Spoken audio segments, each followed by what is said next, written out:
L'apprentissage du braille au Cameroun reste limité jusqu'ici, malgré l'évolution qu'a connue ce système d'écriture tactile au fil des ans. Dans la ville de Douala, par exemple, il n'existe que 3 centres d'apprentissage du braille, tous gérés par des associations de la société civile. Il y a déjà au niveau de la FISA ici, nous disposons également d'une unité braille installée à l'école publique de Bali. Du côté de Bonaberi, il y a le CESPA Maroc.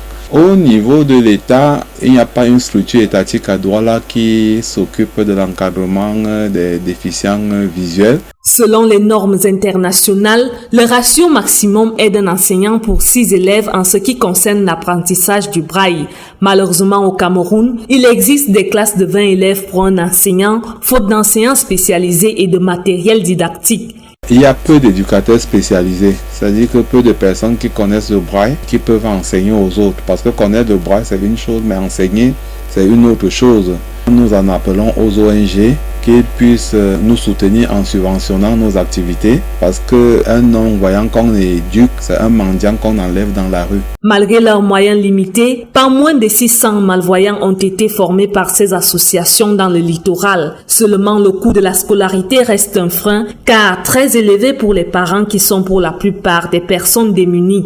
Le matériel didactique spécialisé coûte excessivement cher. Si vous prenez une tablette, elle coûte en moyenne 40-45 000 pour une tablette scolaire. Le poinçon coûte en moyenne 5 000. Une rame de papier braille, elle coûte 12 000 francs pour 250 formats, contrairement aux voyants qui ont 500 formats à peut-être 2500 ou 3000 maxi. Ce qui fait que ce n'est pas toujours facile pour le parent de débourser 300, 350 000 ou voire 500 000 pour une année scolaire. Signalons que jusqu'ici, les ministères en charge de l'éducation au Cameroun n'ont pas pensé à imprimer les manuels scolaires en braille. Par ailleurs, plus de 90% des établissements scolaires ne disposent pas du matériel didactique nécessaire à l'inclusion des enfants malvoyants.